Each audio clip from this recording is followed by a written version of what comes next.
Está no ar, no Divã do Gicovato. Como sempre, eu gosto de começar o programa com algum tipo de reflexão sobre um tema em particular. E o tema hoje é aquele que talvez seja o mais recorrente, aquele que está mais frequentemente presente nos e-mails que a gente recebe.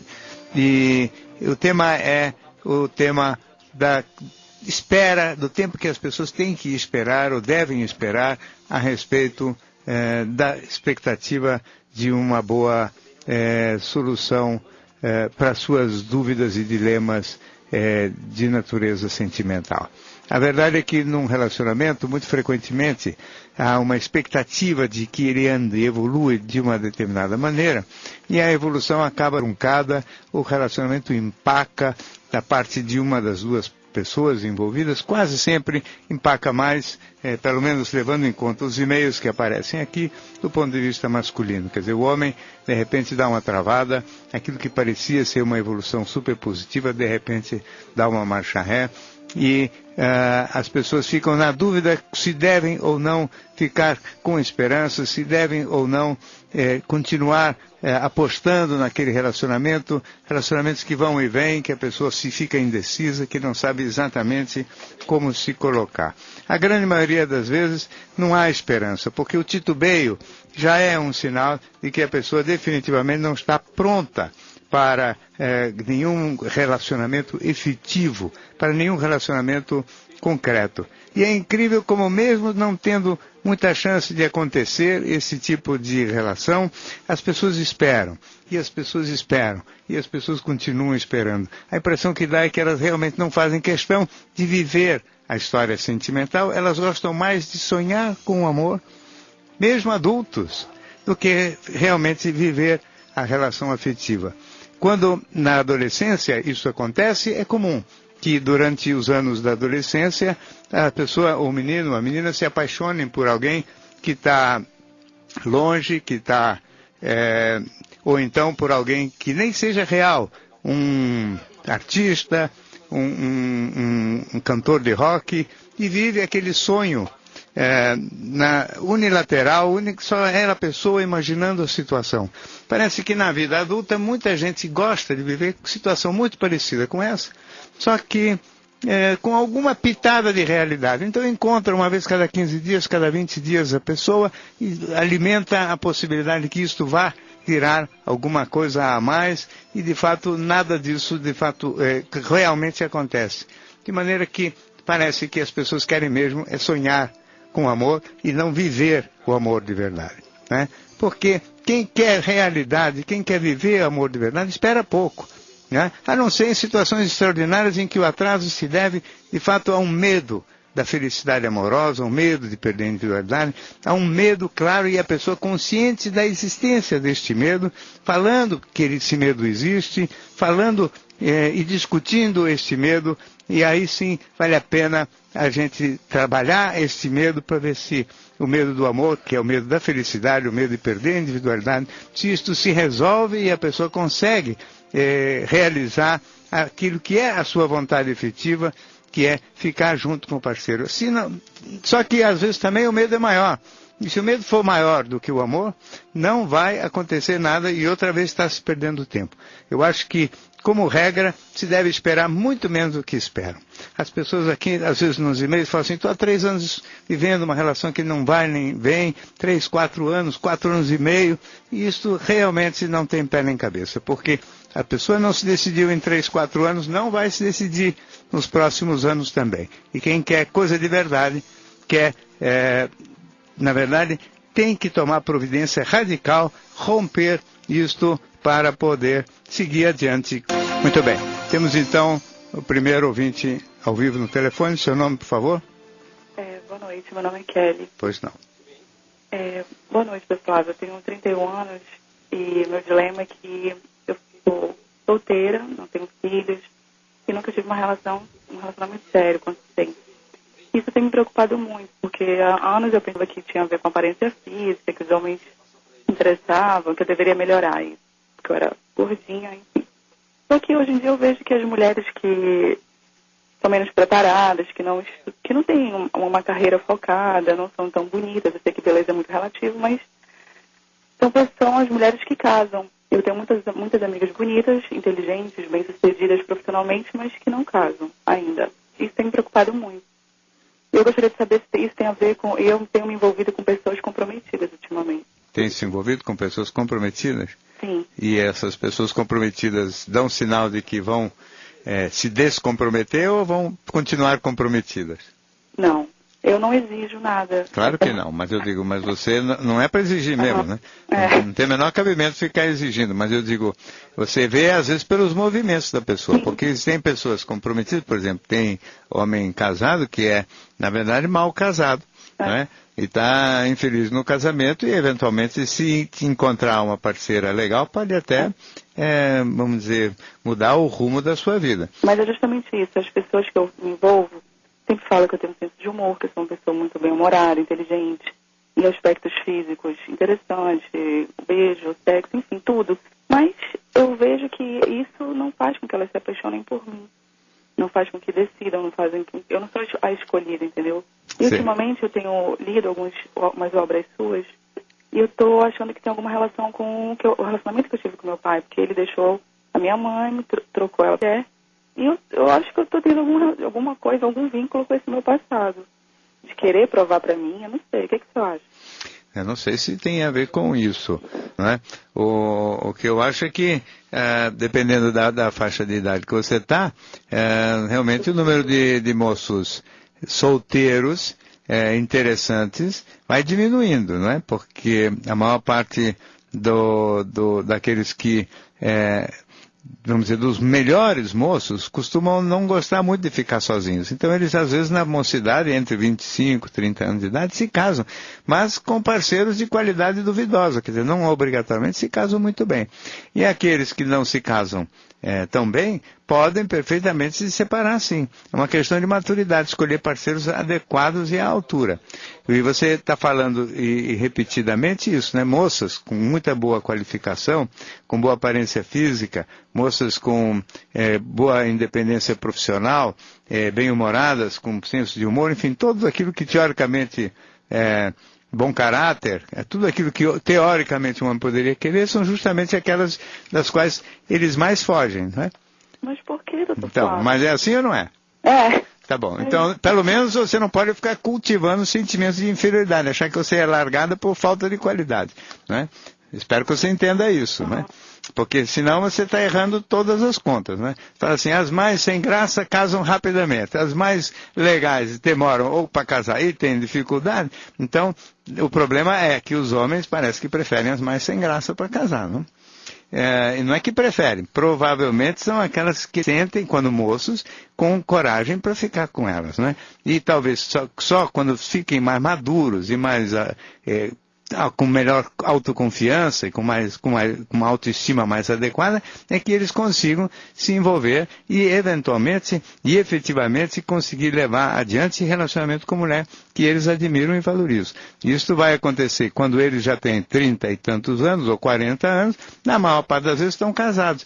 Então o fato de você se relacionar com pessoas casadas, para mim não é nada de excepcional, e também não acho que é errado como público-alvo, quer dizer, como aqueles que podem lhe interessar. Só que precisa ver se eles estão maduros para largar os seus parceiros, ou se eles vão chegar, visitar, conhecer você e falar assim, você é muito legal, porém não é pro meu bico, é muita areia pro meu caminhão, e vão embora.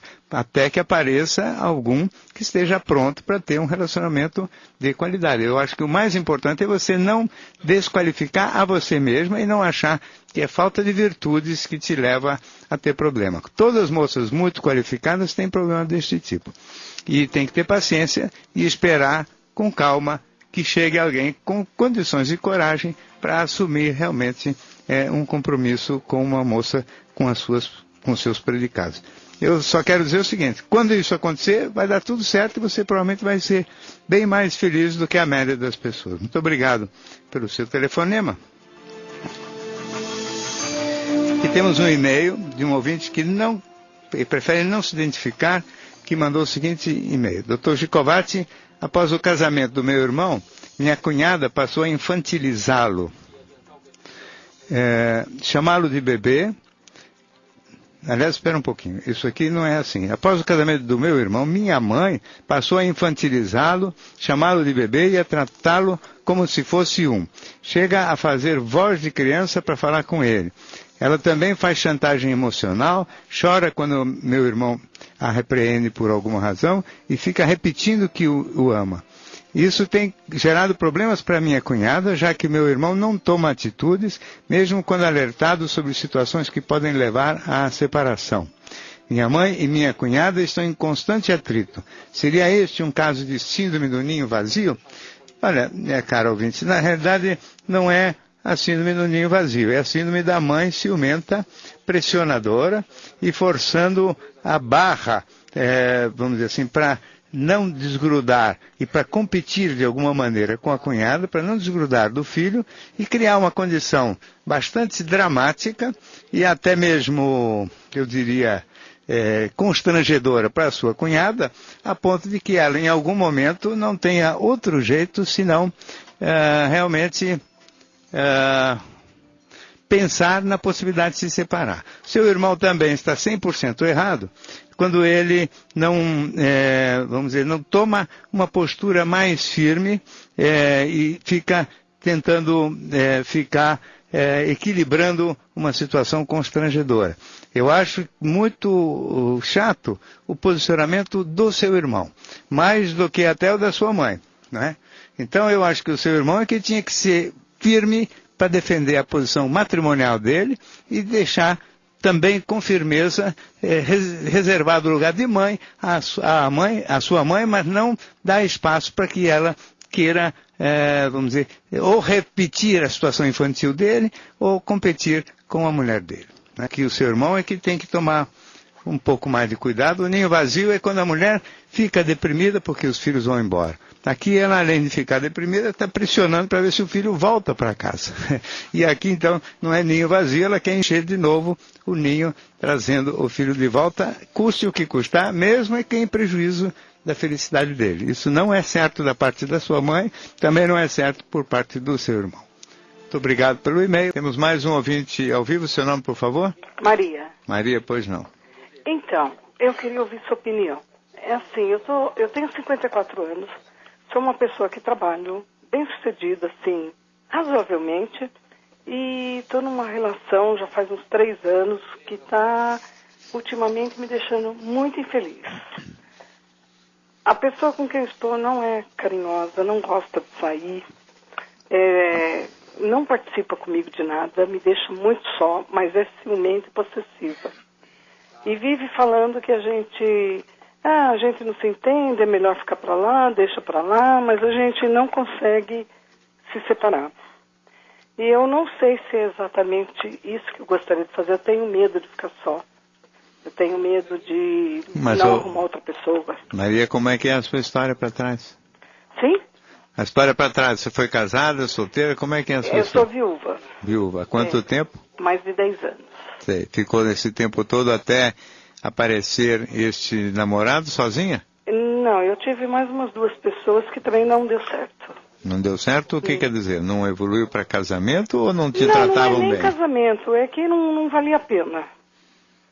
Eram pessoas que não valia a pena. E por que elas existiram na sua vida, então? Não sei. Né? É sempre por medo de ficar sozinha? Pode ser. Então, para não ficar sozinha, você vai... O casamento seu era bom ou também não era tão bom? Era muito bom. Sei. E você tem filhos, Maria? Tenho. Praticamente todos casados. Todos casados. E a atividade profissional sua não é interessante, não é estimulante? Como é que é? É muito interessante. Eu atendo público, num órgão público. Sei. E é uma coisa muito boa, muito gostosa. Sei. E não é um lugar onde você faz amigos? Você tem bons amigos também? Não tenho muitos amigos, não. Sei. Porque, na realidade, é o seguinte, você, pelo jeito, por medo de ficar sozinha, fica aguentando um indivíduo que te trata de uma maneira meio desconsiderada, te trata, talvez, de uma forma que você não precisaria aguentar, não é? Com certeza. E quando ele fala, por exemplo, então é melhor parar por aqui, não sei o quê, você pede para não parar? Não é que eu peço, mas eu tento mostrar que não é por aí, eu mas dá não no tenho mesmo. coragem de falar, não, realmente chega. Não, você faz o que você... Olha, só um palpitezinho. Em vez de falar, não precisa falar nem realmente chega, nem começa a tentar mostrar, porque quando você tenta mostrar, você está dando sinais de que você quer que tudo continue do mesmo jeito. Quer dizer, passa para ele a ideia de que ele é o bacanão e que você está fazendo qualquer negócio para ficar com ele e qualquer negócio para ficar ao lado dele. Então eu acho que se você chegar, quando fala, desse jeito acho que não tem jeito mesmo, não combinamos muito bem, você fala, isso mesmo, acho que você tem toda a razão, faz o que a sua consciência mandar. É uma frase boa porque, na realidade, a pessoa não sabe muito bem o que faz com a consciência dela, né? E nem sei se tem tanta consciência assim para poder falar exatamente como para poder tomar uma posição mais firme. De todo modo, eu acho que o certo mesmo era você não ficar, pelo menos, se submetendo, porque provavelmente, se ele é possessivo, ciumento desse jeito, ele não quer ir embora coisa nenhuma. Ele só quer ficar te humilhando, rebaixando e deixando você por baixo o tempo todo, né? Se você assumir uma posição um pouco nos medos de ficar sozinho, um pouco mais autossuficiente, porque na realidade sempre, até pelo próprio trabalho, contato com o público, sempre vai aparecer outra pessoa que possa ter interesse e que possa ter interesse e te tratar com carinho e delicadeza. Isso me parece absolutamente essencial.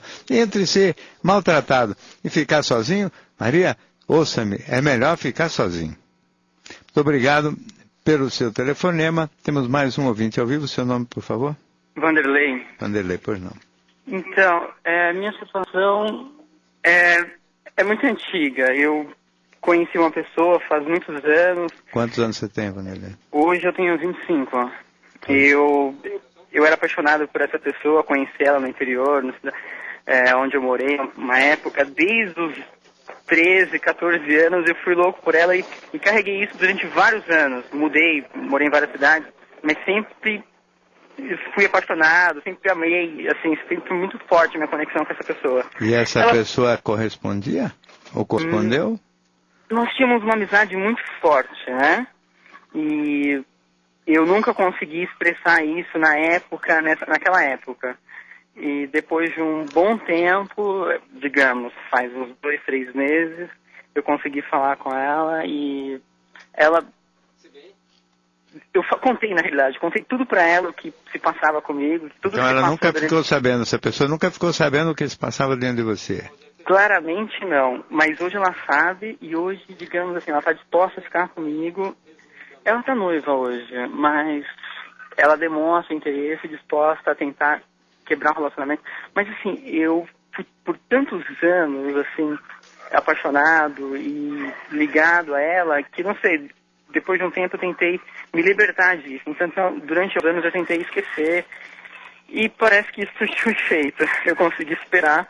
E hoje ela Você conseguiu superar justo na hora que ela se interessou por você? Exatamente. Pois é, meu caro. Você não é infelicidade nenhuma. Você provavelmente queria mesmo era só sonhar com amor outra vez, né? Parece que as pessoas Eu pensei querem... nisso também. Achei que fosse isso. Só quer sonhar. Enquanto ela não dava sinais de reciprocidade, até porque nem sabia do seu sentimento, interessava muito, né?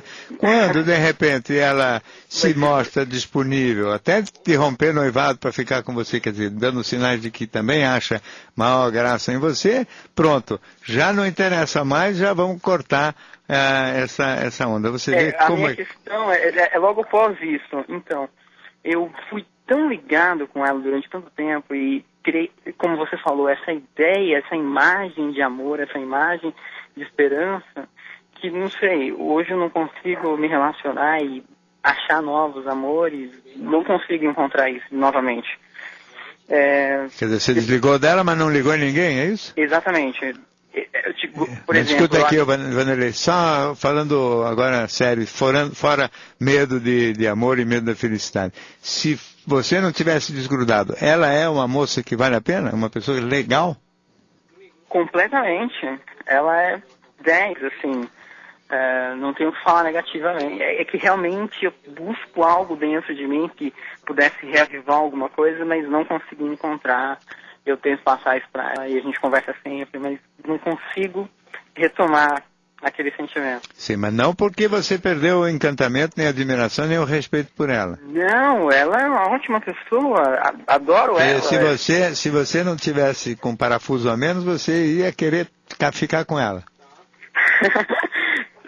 Sim, se não fosse a questão do sentimento, sim. Não fosse questão do sentimento, não. Se o sentimento, se eu não fosse esquisito, porque você tem que reconhecer que o seu sentimento é meio esquisito, né?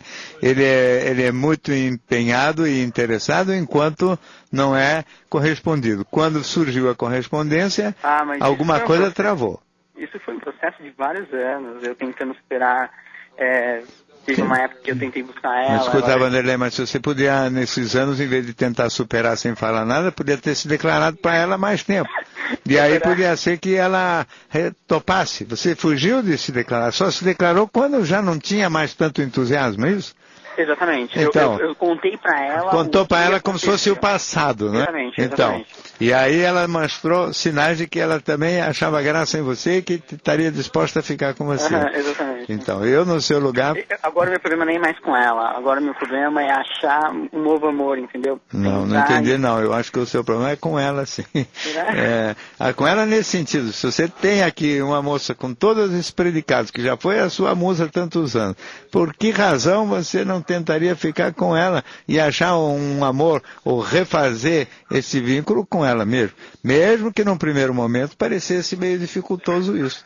Porque, na realidade, a impressão que dá é que ela seria, sim, uma pessoa a combinar muito bem com você. Sim, ela é uma ideal de pessoa. Então, seria o ideal de pessoa, essa coisa que combina deste jeito, provavelmente é o que deve ser a referência para que a pessoa seja um parceiro correto para fins daquilo que seja o seu futuro sentimental. Então, mesmo que hoje você esteja com esse titubeio, talvez até porque ela topando vai dar certo, não tem mais como se defender, já está uma situação mais quase que garantida em termos de futuro, parece que nessa hora, por causa de medos e outras travas no sentido sentimental, o sentimento, o amor parece diminuído, mas se você insistir e não se afastar e não fugir desta moça, provavelmente você vai acertar na mosca.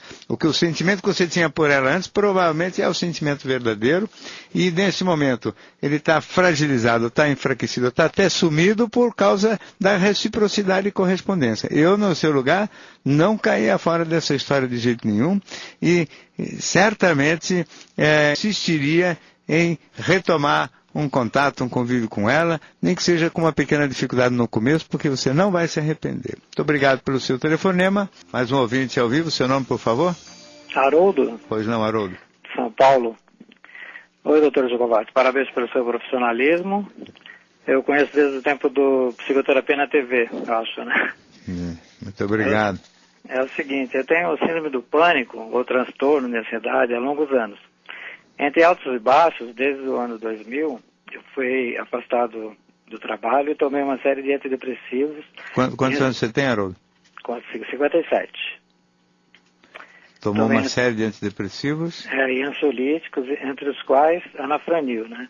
Sei. Que potencializou o meu problema. Fiquei com uma sensação de morte e tal.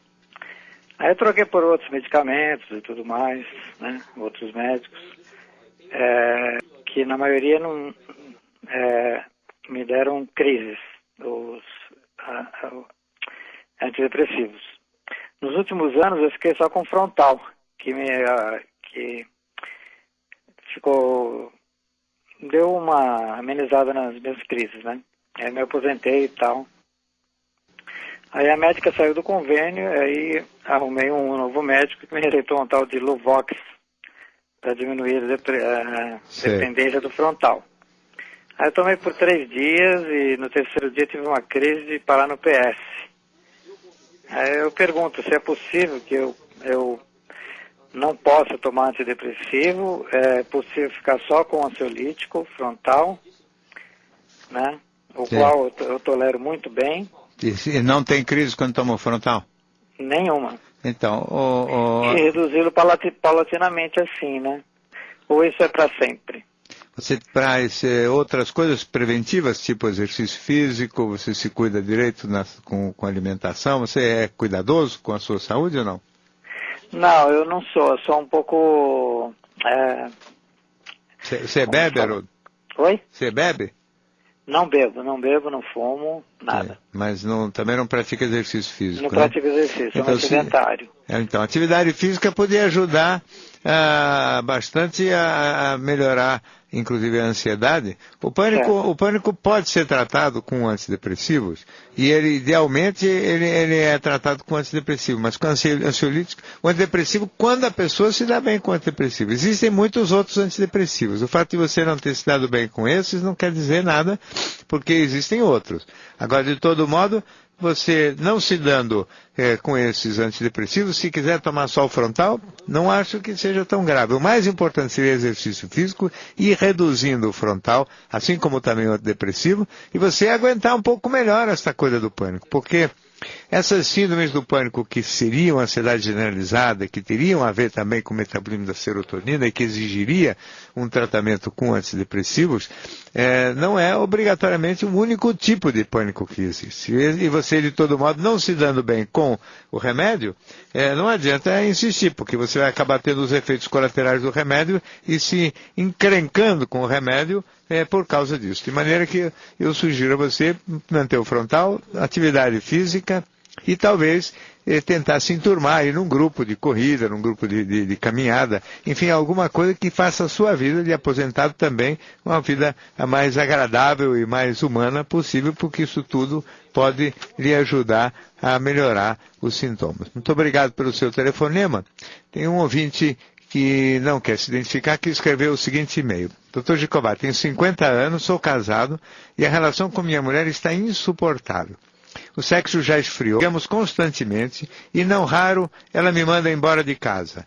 Há dias em que me dá mesmo vontade de partir, mas como somos casados sob regime de comunhão de bens, perderia meus direitos se fosse ir embora. O problema é que me envolvi com uma mulher de 40 anos, separada, e temos muito carinho um pelo outro, o que não acontece entre mim e minha esposa. Tenho consciência de que estou sendo infiel, mas não sei como lidar com essa situação. Meu caro ouvinte, eu no seu lugar aproveitava esse empurrão que a sua esposa lhe dá periodicamente, mandando você embora de casa, eu iria mesmo, porque eu não vejo nenhuma razão para você ficar aguentando um relacionamento que já esfriou e que não tem nenhum motivo para você ir aguentando. O fato você se for embora, não perde os seus direitos na comunhão de bens também não. Isso aqui é um assunto que depois vai ser resolvido com advogado. Você não perde direito nenhum indo embora. E acho que você perde muito em termos de qualidade de vida e felicidade se você não tentar conviver mais intimamente e dar continuidade a esse relacionamento em relação ao qual você se envolveu. Se você não gosta de ser infiel, resolva o problema se afastando da sua esposa. Você deixa de ser casado e com isso resolve o problema da infidelidade. Eu não acho legal realmente ser uma pessoa infiel, mas eu acho absolutamente fundamental você sair desse relacionamento de má qualidade conjugal e buscar uma vida feliz para você. Muito obrigado pelo seu e-mail. Temos mais um ouvinte ao vivo. Seu nome, por favor? É Cláudia? Pois não. Oi, doutor. Boa noite. Boa noite. Doutor, é assim, eu tenho 33 anos, eu já sou casada há 3 anos e meio, né? Meu casamento aparentemente vai bem assim, mas nós somos casados por esse tempo e no início do casamento estava tudo bem. Só que de uns 3 anos pra cá, ele começou a querer... Está casada há quanto tempo? Há 3 anos e meio. E de 3 anos para cá que ficou não tão bem? Então, doutor... Quer dizer, então tem 6 meses de casamento bom, é isso? Exatamente. Eu não sei se não está muito bom ou se eu que estou sendo muito implicante. Porque no nosso namoro ele nunca foi de sair com os amigos, nunca foi baladeiro. Mas nesse tempo agora, na empresa dele, começaram a aparecer muitos eventos, festas, encontro entre os amigos, sabe? E ele trabalha com muitas moças muito bonitas, enfim. Eu me sinto enciumada, me sinto às vezes até meio inferior a ele, sabe? E sexo também diminuiu bastante a procura. Dele. Você participa bem da relação sexual? Quer dizer, você é boa parceira para fins sexuais? Olha, eu acredito que sim, viu? Pelo menos... Ele nunca reclamou? Não. Sim. E você também não é de se recusar sexualmente, nada disso? Não, não. Quer dizer, quando ele propõe, você em geral topa? Em geral eu topo e geralmente eu procuro. E você procura e ele topa ou nem sempre ele topa? Olha, às vezes topa porque eu acho que ele fica até um pouco envergonhado. Acho que é bom você não ficar procurando, porque isso aqui só serve para os homens ficarem envergonhados mesmo, né? Porque se os homens não tiverem muito afim e tiverem que passar o vexame de não conseguirem ter a relação, é muito desagradável para o homem, né? Isso nunca aconteceu, mas eu vou seguir seu conselho. Deixa ele procurar. Eu acho que a mulher tem um jeito de se oferecer que é provocando indiretamente, né? Se fazendo mais atraente. Quando você fala que lá onde ele trabalha tem muitas moças e moças bonitas, você não se considera uma moça bonita? Pois é, eu me considero, mas assim, talvez por eu não ter tido tanta sorte na minha vida profissional, apesar de ser uma pessoa formada, né? Então talvez eu me sinta um pouco inferior por isso, porque ele anda tão envolvido na vida profissional dele, pouco na vida familiar, ou seja, comigo. Vocês não têm filhos ainda, né? Não, eu tô dando uma enroladinha por esse motivo. Sei, ele quer filho? Falava mais disso, atualmente não fala não. Quando eu toco no assunto, ele fala, sim, mas não muito convincente. Sei. A impressão que dá é que ele não está mesmo muito empolgado com a vida familiar no momento, né? Eu acredito que sim, ainda mais eu ouvi sua conversa com uma outra ouvinte, né? Então eu fiquei um pouco preocupada com isso. Por quê, hein? O que você ouviu da outra conversa que mexeu com você? Principalmente você se acha uma pessoa interessante, uma pessoa profissionalmente realizada, né? E de repente o homem casou cedo demais e não se sente tão bem casado. Mas você é muito chata, agressiva, mandona, ciumenta, dominadora? Não, eu comecei a ser. Porque o bem casado ou mal casado do homem depende muito do temperamento da mulher, né? Você é uma mulher mandona, agressiva, estourada, brava? Não. Agressiva, estourada, brava, não. Eu comecei a ser uma pessoa ciumenta, mas por causa dessa mudança. Não, ele é uma pessoa tranquila. Então, eu acho que não. Eu acho que tudo me leva a crer aqui que vocês têm um casamento de boa qualidade. Ele está, pelo jeito mesmo, numa fase um pouco entusiasmado aí com a carreira dele e com o sucesso. Ele está fazendo muito sucesso profissionalmente? Tá sim. Tá. E você está trabalhando ou não? Eu tô, mas assim, mudei de área de trabalho, não tô muito feliz, mas eu vi que na minha profissão estava muito difícil e eu não sou orgulhosa não estava muito bom, eu falei, não, vamos mudar. Sim, mas você está então batalhando, né? Você não entregou os pontos, não. Então, eu acho o seguinte, Cláudia, você tem um bom relacionamento conjugal, o fato de esfriar um pouco a vida sexual no casamento também é absolutamente normal, especialmente nas fases em que o homem está muito entusiasmado com a sua vida profissional, né? Ele fica muito voltado para isso. Não me parece que é uma relação deteriorada de jeito nenhum, e não acho que você deva tomar como referência a outra história, porque aquela outra ouvinte que estava reclamando que aos 31 anos não tinha ainda vamos dizer, parceiro, nem acontecido um relacionamento afetivo, você está numa situação bastante melhor que a dela, e não porque falte qualidades em você, porque eu estou vendo, conversando com você, que você é bem desenvolta, bem falante, articulada e muito jeitosa. Você está momentaneamente se sentindo diminuída em relação ao seu marido por causa do sucesso profissional dele, talvez por causa da certa dificuldade profissional que você tem encontrado. Mas a vida é um filme, e você está dando muita importância para a fotografia deste momento. Tem que deixar o barco correr, não fica pegando muito no pé do seu marido não, porque mulher ciumenta é meio chato mesmo. Deixa ele e a consciência dele falarem mais alto, porque na realidade a gente só responde mesmo, no fundo, é para a consciência da gente e não para as pressões e tentativas de dominação dos nossos parceiros. Muito obrigado pelo seu telefonema. Temos aqui mais um ouvinte ao vivo. Seu nome, por favor? Domingos. Domingos, pois não. A minha história não é muito diferente das muitas histórias que as pessoas têm apresentado. Eu moro em Nova Jersey, a pessoa em questão mora na França. Quantos anos você tem, Domingos? 47. Sim. ela, enquanto ela foi casada e tudo mais, nós éramos amigos e tinha um relacionamento muito mais que amigos, uma amizade mais do que amizade. E aquilo foi tomando corpo, aquilo foi crescendo, e fazem 6 meses que ela divorciou. E a gente tem se visto com um pouco mais de frequência. De vez em quando ela atravessa o Atlântico, de vez em quando ela atravessa o Atlântico. A gente tem tentado... Você é solteiro? Você é solteiro? Eu sou divorciado, Sim. há 14 anos. Quer dizer, nenhum de vocês dois hoje tem compromisso com outras pessoas, é isso? Não, absolutamente. Meu compromisso é com ela, eu Sim. acredito. E o que aconteceu é que depois do divórcio dela, a gente tem se visto com um pouco mais de frequência e a nossa aceitabilidade um com o outro está sendo muito difícil. Era melhor quando ela estava casada. Agora que ela está divorciada, a gente pode começar um relacionamento, acredito, mais sério, mais duradouro. Nós brigamos muito cada vez que a gente nós não estamos nos dando... Alguma coisa está errada, a gente não está conseguindo se entender de verdade. Sei lá, o que você poderia... Ô, Domingos, me diga uma coisa, qual dos dois tem brigado mais? Qual dos dois briga mais facilmente? Eu acho que ela. Ela é mais estourada que você? Ela é mais briguenta, muito mais briguenta, com certeza. E ela reconhece isso? Não, ela disse que eu sou briguento. Eu não retruco, eu não vou contra quando ela está falando, quando ela está brigando, eu não vou contra. Então ela disse que a culpa é minha, porque você não reage. Então ela diz que você é briguento, mas na realidade quem é briguento é ela mesmo, né? Que está brigando, só que quando você não participa da briga, ela fica brava que você não está participando da briga, é isso? Por eu não estar participando da briga. Então aí você é briguento porque você não participa da briga, você briga em silêncio. Por eu não ter uma reação, eu sou briguento, a culpa é minha. Ela não era assim antes? Não. Ou na verdade não aparecia este lado do temperamento dela?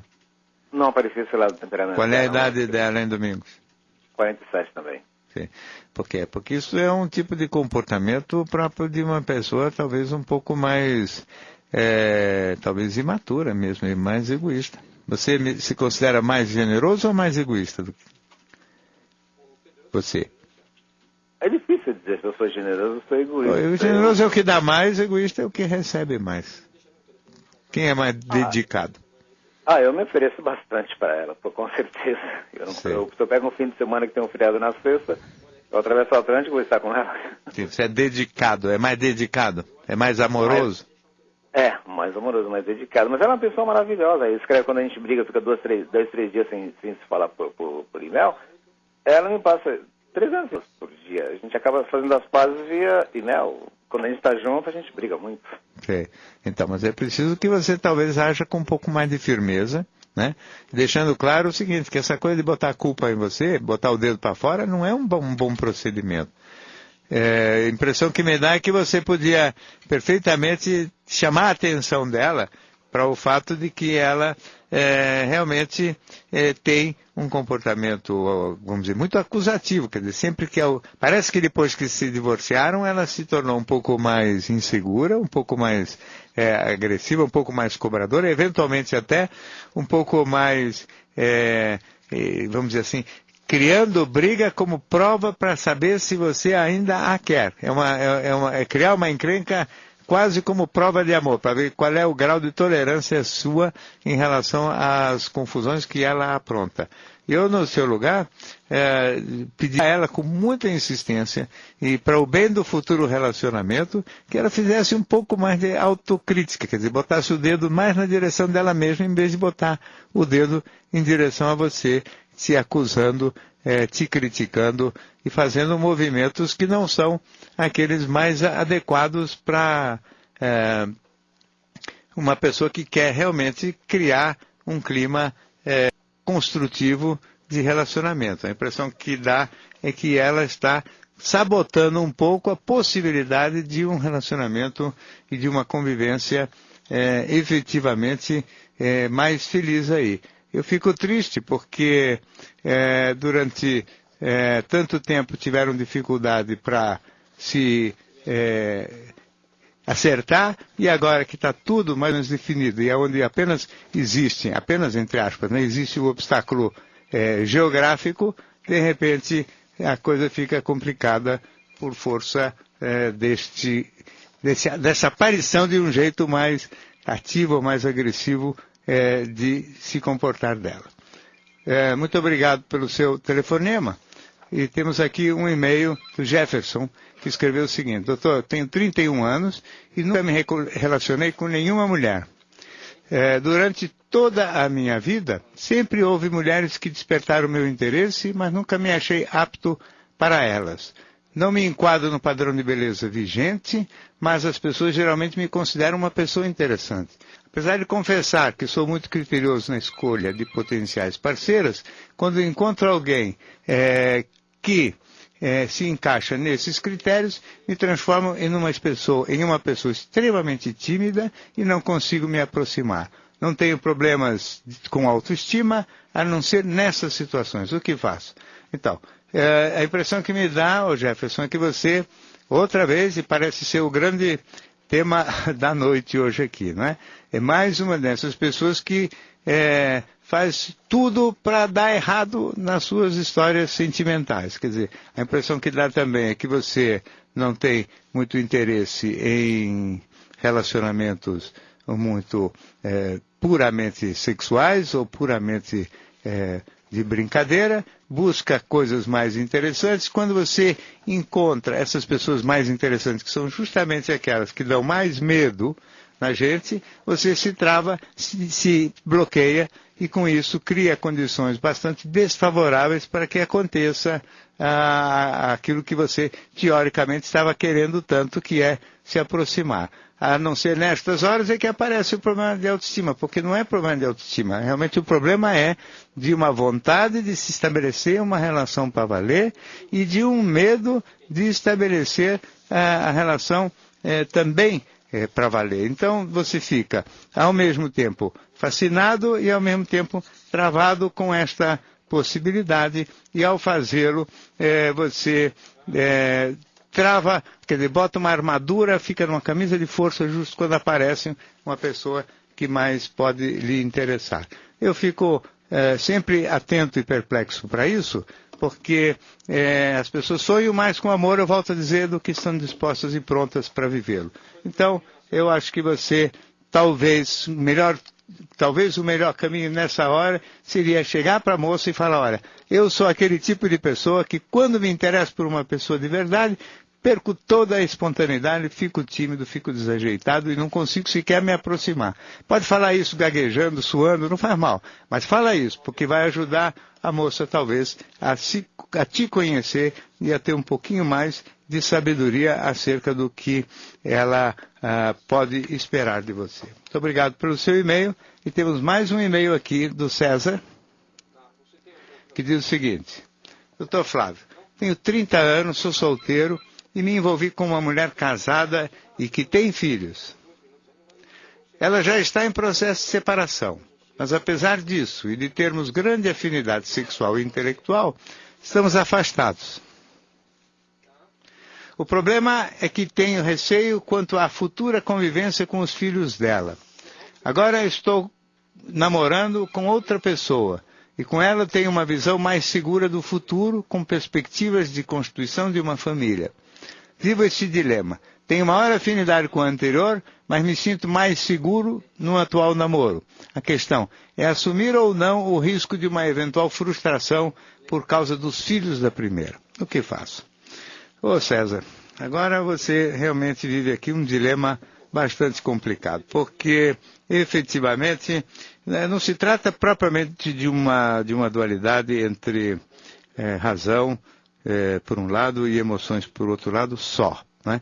Aliás, esse tema, razão versus emoções nas questões sentimentais, é um tema suficientemente relevante para que eu também, no domingo que vem, faça as minhas reflexões na abertura só sobre esse assunto, razão versus emoção nas escolhas. Aqui não é bem este o seu caso, porque você, pelo que eu entendo, tem mais sentimentos por uma das moças ou por uma das mulheres, mas pela outra também existem sentimentos, né? Existe um entusiasmo talvez sexual e uma afinidade intelectual maior com aquela que traz consigo mais problemas, né?